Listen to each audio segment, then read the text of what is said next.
Y'all there? Yes, sir. All right, what's happening? Not much, man. Another day in paradise. Yeah, I gotta send. Oh, let me send this to you. What'd Did you get we had a vehicle who crashed into a traffic control box at Sycamore and St. Andrews yesterday. Took the entire foundation out. The entire foundation. I shouldn't laugh before I hear whether or not someone was hurt or not. Yes, but we were able to. It was just the entire foundation. I was up near Hampton Park yesterday afternoon, and on Rutledge, there was a bunch of police and fire trucks. It looked like there was an accident up there. Do you know anything about that? Just so y'all know, they've started, and I'm sorry, I'm just jumping in now. I think they've started live streaming. That's fine. So they have to set that up in advance. Understood. Okay. Yeah, folk were very responsive. I mean, CPD was out there right away, but you know, it's not being safe. I'll send it to you. Okay, thanks. You texting it to me?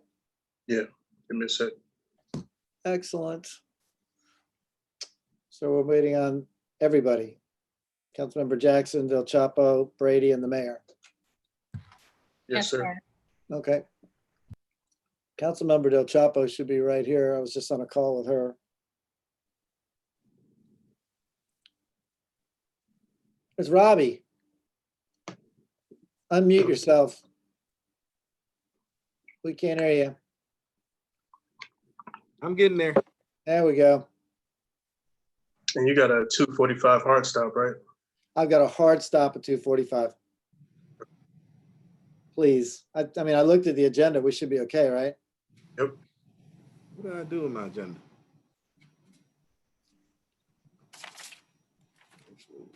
I'll let Councilmember Brady know when he gets on. If for some reason we're going, I'll just let him take over. Okay.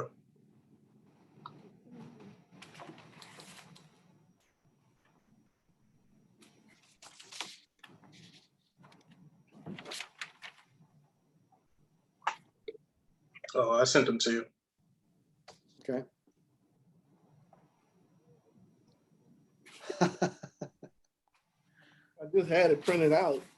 You don't know where I stuck it. Ouch.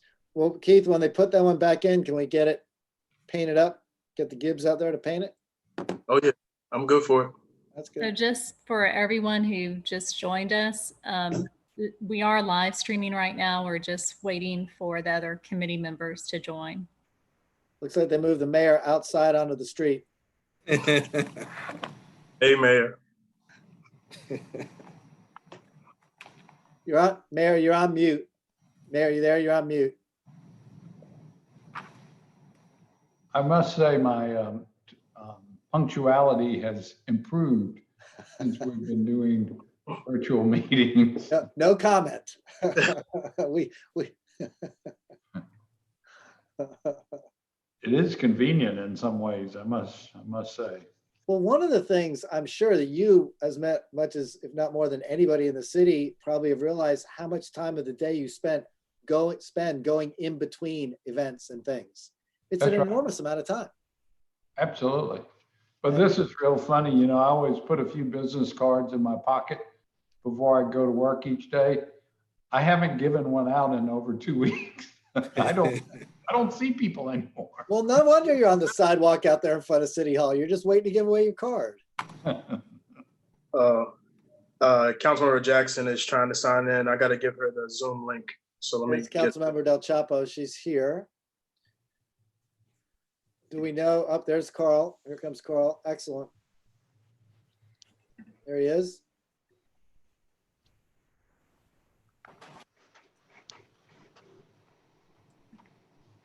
And Councilwoman Jackson is joining now. Here she is. She's not only joining, she has joined. So I think we have everybody we need. Jennifer, we're all on time and have everything up, right? Yes. Okay, great. So if you all are ready, I'm going to call to order the Tuesday, April 14th, 2020 meeting of the Traffic and Transportation Committee to order via remote access, and ask that we begin with a moment of silence, please.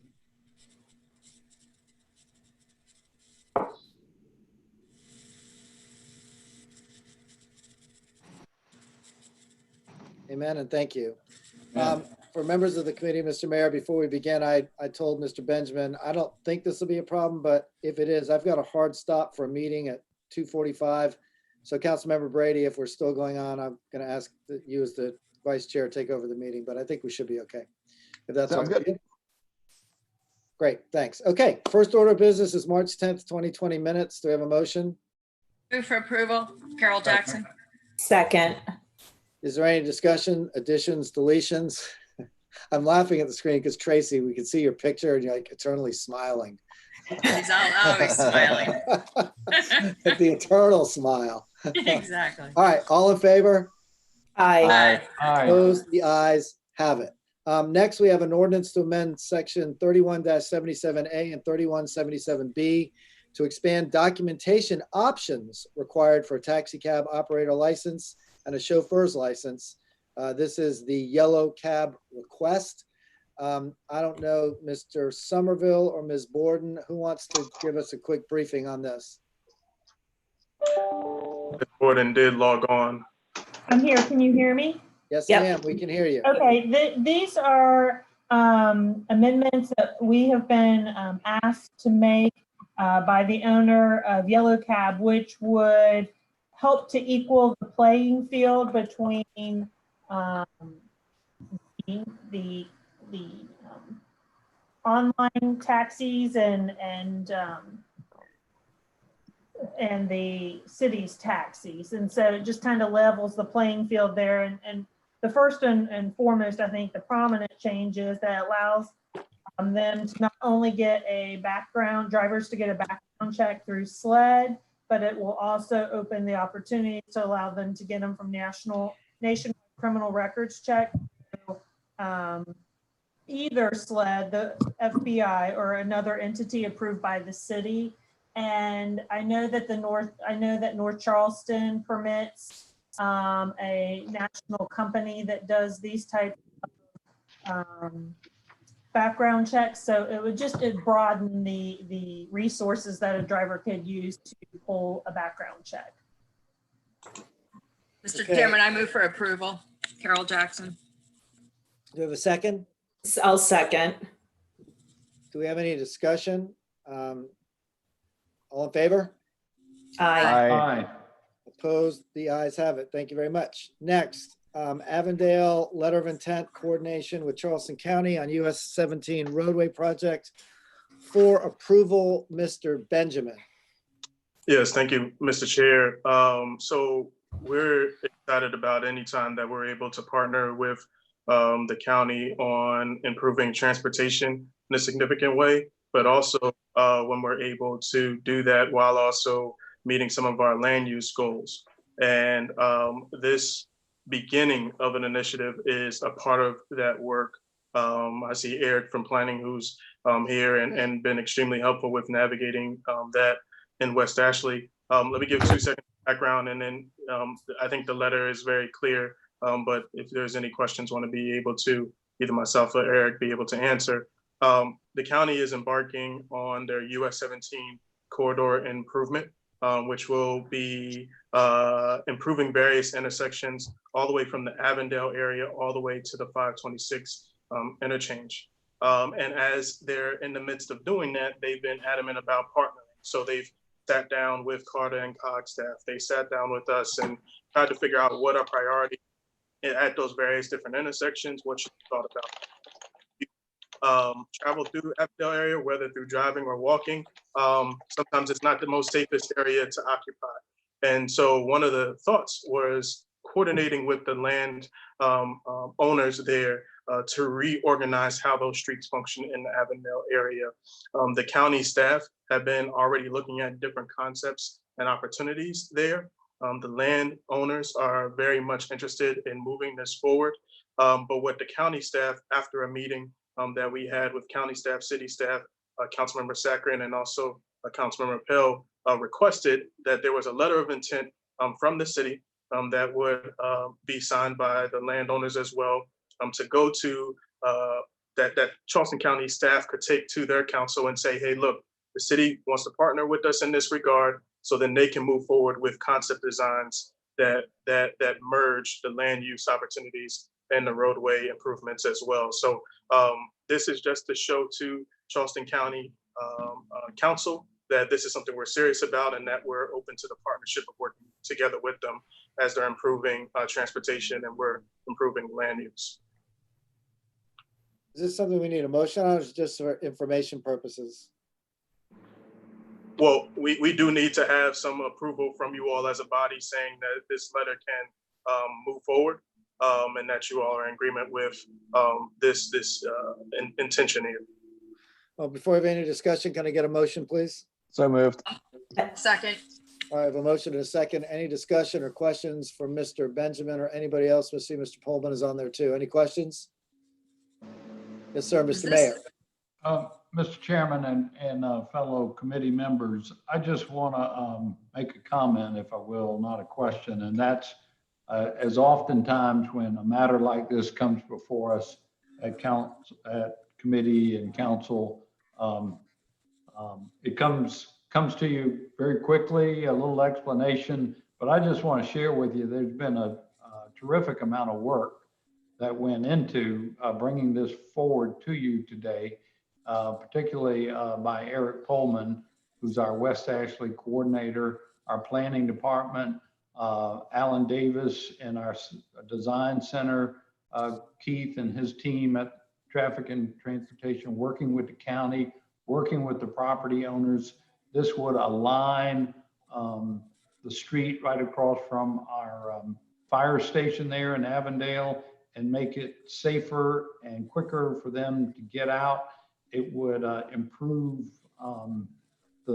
instead of two intersections, you're basically going to combine them into one.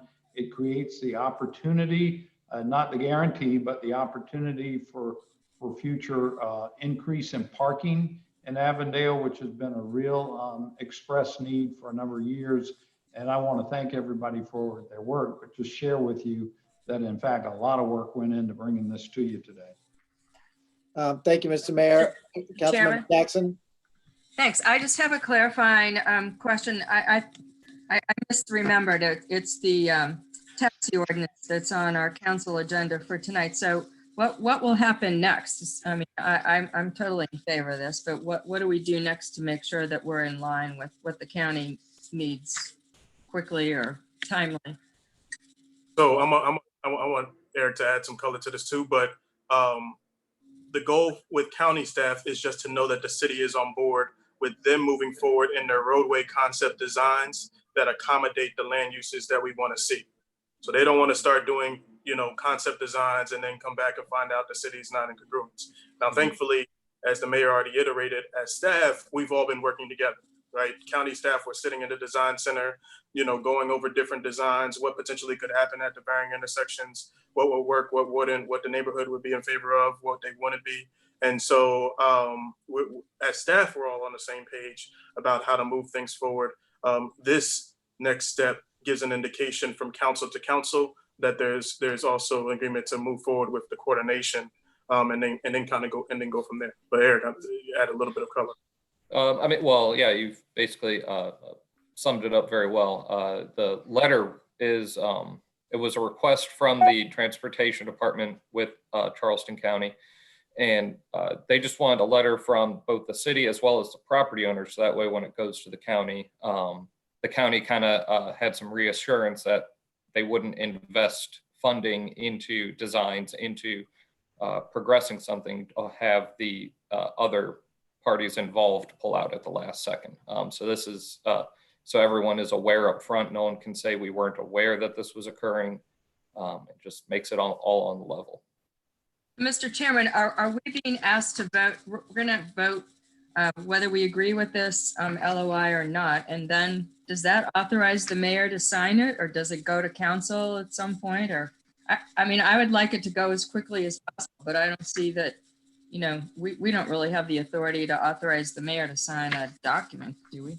Well, it depends in what regard. I think in this one, we'll bring it as a report out from TNT tonight, and then he'll have the authority. That's right. There are Just- certain things yeah. in our code, by the way, that TNT is the final resting ground for it. I Okay, think in this instance, this would not be one of them. This needs to go through council, but I think it's just gonna be a 2-hour delay, and then we'll be ready to go with getting this going forward. so in your report, you're going to ask council to confirm our approval vote and then authorize the mayor? As soon as we have this vote tonight, I will be Right. ready to give that report at 5. Okay. I'm still learning all the, legal ins and outs of things, so. All good. Mr. Pullman, anything else you need to add? I know that this is some work going forward for you, and hopefully it'll make your life easier. That's what we're trying to do here. And just let us know if you're going to be, I don't know if you're going to be in on the call tonight. If not, we may call on Mr. Benjamin just to explain exactly what this means at City Council. Yes. All right. Okay, any further discussion, questions, comments? All in favor? Aye. Opposed? The ayes have it. We'll report this out tonight. Next is the Lockwood Bufane Maintenance Agreement for approval. Mr. Benjamin. Again, partnership to get projects done. The Lockwood and Bufane intersection is one of the priority intersections that was identified in our citywide transportation plan in 2008 that council approved. During that time, we went ahead and submitted it as one of our intersections for approval for the transportation sales tax program for the county. That was subsequently funded and then designed, and then it came before our design review committee for more input, checked in with the neighborhood as well. And then there was coordination with our parks department as the county would not maintain the landscaping and irrigation that would be within the median that's there. The goal of this intersection project was to essentially create safe crossing between the neighborhood on the southern end of Lockwood and Bufane to be able to cross into the multi-use path that currently already exists. The other goal was to better dictate the lanes of traffic coming around that bend. If you come around there, there's a little bit of speeding that folk have. And so giving a better dictation in that area for how people are supposed to be traveling that way so that it's also safer coming around there as well. So the ask here is for you to approve the maintenance agreement for the project. And the maintenance is specific to the landscaping and the irrigation that would be in the median space that the city would maintain. Before we have any discussion, do I have a motion? Move for approval, Carol Jackson. Second. Second by Councilmember Brady. Any discussion, questions?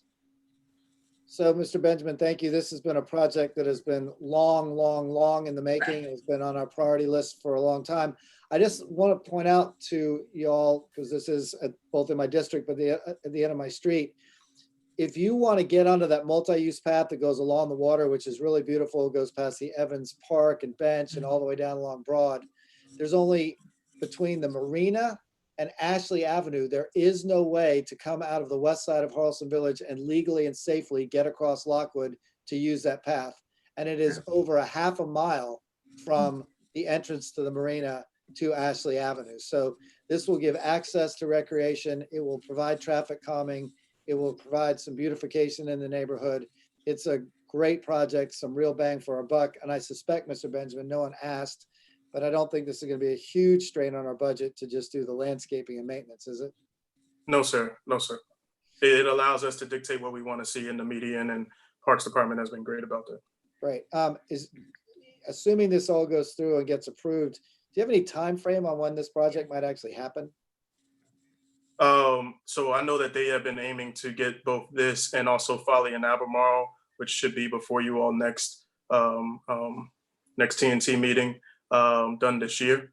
So trying to hustle on that. I don't know if Megan was able to join the call from the county, but she's the project manager and she's been really great with helping move this forward.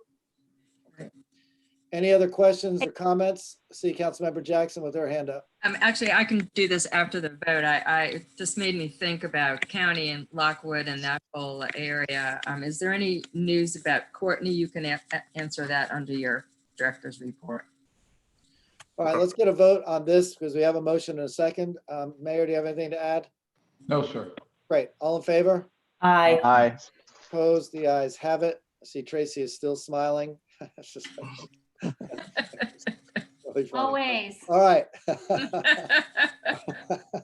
All right, next we have our director's report. Mr. Benjamin will give you some latitude here because we got a little bit of time, but we do have a long afternoon. So what you got?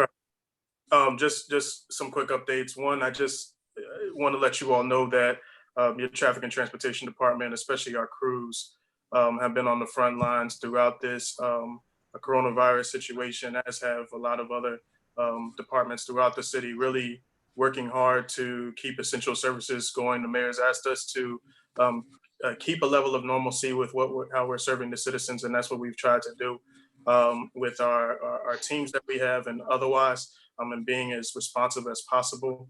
I myself have been in weekly communications with other DOT heads from around the country. We're a NACDO city, a National Association of City Transportation Officials. And so we've been having these powwows of sorts where we're exchanging ideas and ways in which people are making sure they're trying to keep a level of essential services going, what exactly that looks like and what we can take from them.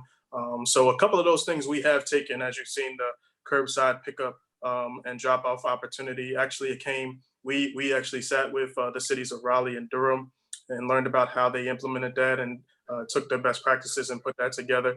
There was a number of cities that introduced the automation of all the pedestrian signals that existed in their city, which really is not a heavy lift from a technological standpoint.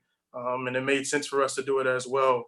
We feel like the smallest of things building up can make the biggest of differences as we're trying to make sure that citizens are as safe as possible. I'll continue to be in communication with my colleagues, and as those best practices and ideas are coming up that make sense for us in Charleston, we'll bring those to the table and make sure running it up the proper channels to figure out what makes sense for us as we're navigating this.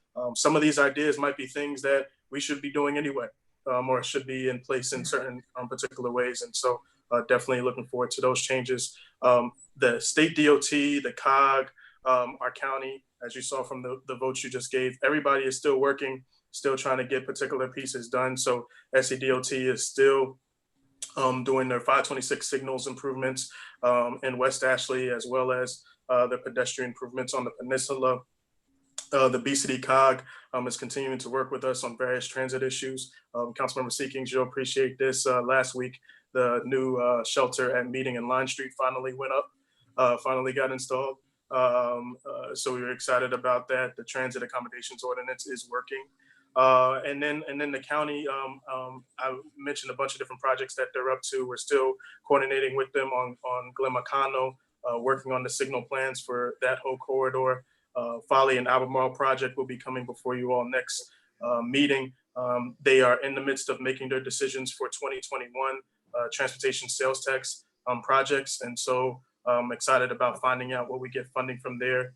And we did get notification from them for CTC requests. And so please let us know if there's things that you have from there. For the new council members, just as a point of reference for Charleston County, with CTC requests, the way that they do it is they ask the municipalities to send their top 3 to 4 priority projects, and most municipalities get awarded their #1 priority. So different than TST, where you can send in an innumerable amount of projects for consideration. For Charleston County, you usually only get your #1 priority for your project. The resurfacings, I've sent you that list through CTC of what is being funded through resurfacing in Charleston County, and also for TST. So those are the couple of updates I wanted to give. I wanted to give Robbie 2 seconds to talk about traffic calming maintenance, and then I'll take whatever questions you all have. I think Councilmember Jackson wanted to report on Courtney too, if you've got Oh, something. yes. Yeah. So I find that out. We have our monthly coordinating meeting with the county and the state on Friday, May 1st. And so I'll get a full report out on all the different projects that they have going on and what, if any, changes they might have made with the coronavirus situation happening on timelines. So I will find that out then. Can I ask another question as Mr. Somerville takes the floor, talking about the road resurfacing? Thank you, Robbie, for riding around my district with me and looking at the things that were on the list for this year. And I think you and I and Mike Metzler was in the car at that point. We agreed that there's a lot of what I call the spiderweb neighborhood roads that aren't really the through roads for those neighborhoods that are on the list. And we talked about maybe going directly to Buck. Is that the gentleman's name? Dukes, Harold Dukes. And, yeah, and trying to maybe renegotiate so that we could agree that there are other roads that are probably in worse shape on James Island. Don't tell my constituents I'm saying this, but I didn't know if that whole thing is going to fall apart based on the virus, or are they even, doing any contracts right now? What's the status of getting their 2020 list? So we are aware that they did do a letting for a number of streets. So they're trying to keep progress moving. Robbie, let's get together and talk about how to approach that. I will say that Charleston County in the last 2 years has shifted from taking requests for resurfacings and using and depending on their road grading process for determining what streets for resurfacings and what don't. That does not mean that there's not negotiation space. So Robbie, let's connect and just follow up as soon as possible, because I know that they're trying to, this is the resurfacing season. So I know they're going to be trying to expedite and get the work done as much as possible. So better for us to get that statement in at the front end instead of waiting until asphalt's on the ground. Okay, great. All right, Mr. Somerville? Yes, just want to give you a quick update. To date, we installed 9 speed humps. That was 1 on Simmons Street, and we actually had rebuilt 4 on Pierlot Street and 4 on Pinckney Park. The committee approved in Eastside neighborhood, Aiken Street and Magnolia Avenue in Wagner Terrace at the last TNT committee meeting. So I'll be marking those locations and working with the contractor to get those installed.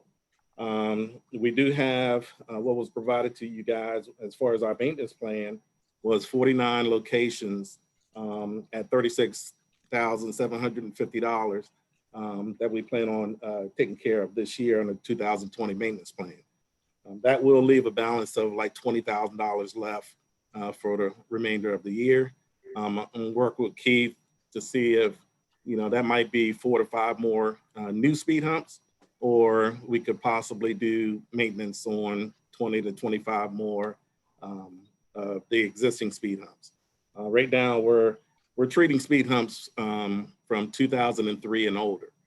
So we're trying to get caught up on, some of these old speed humps that's been out there for some time that haven't been touched in years. So, it might be best for us just to, attack it, the maintenance plan, the next 20, 25 more speed humps with the remaining budget. But we can discuss that further. Any questions on Mr. Somerville's report on speed traffic calming devices? I quick question, just 'cause I've got you here, and we talked about this yesterday. Were you able to go back and pull out Ashley Avenue?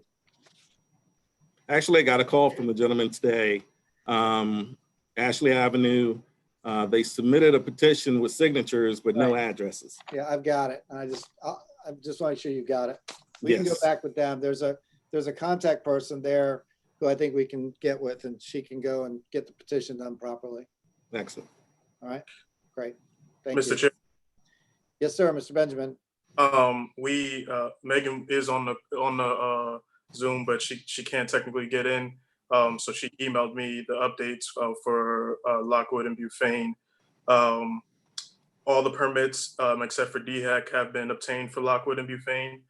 They're looking at late summer for bids and construction, and same timeline for Folly and Albemarle if you all approve it at our next meeting. So end of this summer, beginning of fall. Great. Those are two great. Those are 2 good, small scale, but really needed projects. Tell her thank you. Okay. Anything else? Any other questions, comments? I see a hand up, Councilmember Jackson. Thank you very much. I thought maybe you were going to touch on, Mr. Benjamin, any further conversations that took place, considering the Hampton Garden idea to stop car traffic during the emergency period. I know that we had a lively discussion on council when this first came up, but I do think that there's a lot of interest that I've heard been party to, especially among the Charleston Moves community. And so I didn't know if it was sort of dead on arrival or if there was something that we could do as a TNT committee, because we hadn't met on that subject before it was, introduced at council overall. So I personally would be highly supportive of putting forward a recommendation from TNT that we consider this logistically and put it into effect. If nothing else, it's a great model for how we do want to sort of, turn our city into a combination of bike ped friendly streets. And this one seems like a no-brainer on the surface of things. So I didn't know what you'd been doing since the last council meeting. Yeah. Oh, sorry, Mayor, go ahead. Well, I was just going to share, as I did at that meeting, that it's kind of a unique situation, and until we make a decision to start opening the parks back up, I just felt that although I love the idea, I think it just sends the wrong message about our situation with the parks right now. And I'd be the first person, once we start opening parks back up, to agree that this could be a first step. But I don't want to make it look like we're just opening up one park and we're not opening up the other parks in the city. I mean, we've got Dimitri Park over on James Island. I know it's a different park, but yeah, totally. We'll get that. Oh, you're doing something for them and not for us. I think that the safest thing to do right now while we got the parks closed down is just leave it as is, respectfully. All right. Well, I mean, I certainly appreciate, that train of reasoning, Mayor. I guess I'll hold on to the hope then that you think that as we are starting to unravel closures, that maybe we could take this time and do some sort of model project that would give Hampton Park a whole new, opportunity to set the stage for some pedestrian only conveyances. So Right. I'll hold out that hope. Thank you. Just very briefly to weigh in on that, when we debated whether to close the inside lane to traffic, you may remember that used to be 2 lanes of traffic with no bike lane at all. I literally think it took about 100 hours of debate at city council. It went over a course of about 6 months. It was hotly contested, and some of the biggest opponents of it are now some of the biggest users of it in there. So I think that history has lent itself some positive light on that. I will say, Mr. Mayor, I get the conundrum that you describe. It's just an interesting dynamic up there at Hampton Park in particular, because the roadway is fair game. It is open, and it has now become a shared use between not just bikes, pedestrians, runners, skateboarders, inline skaters. It also has cars in the mix too, and it is being very, very heavily used. I was heartened. I was up there yesterday. I saw that we had some police up there to sort of keep everything calm, but it's being heavily used, and you've got that outside walker runner lane that's actually technically in the park but not in traffic. So I just think it's something that as you think about where we go, we might want to think about, because the fact is there's a ton of people up there, a ton. Right. I think that's the reality. And as the weather keeps getting good, more and more mothers with strollers and cars with drivers that are intermixing, and just something to think about. Right. I understand, and understand that even though the park is closed, we haven't taken any action to ask people not to use the lane.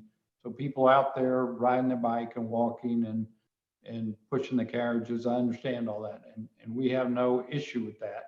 I just think if you close off all the vehicular entrances to the park and you're still allowing the use of that interior feature, it feels like you're opening the park up. I don't, you know, anyway, that's my sense of it. Okay, with that, is there anything else for the common good of this committee or the city of Charleston? If not, I'll entertain a motion to adjourn and thank you So all very moved. much. Second. Right, all right, we are adjourned. We'll see you all in just a few hours at Ways and Means. Great. Sounds good. Thank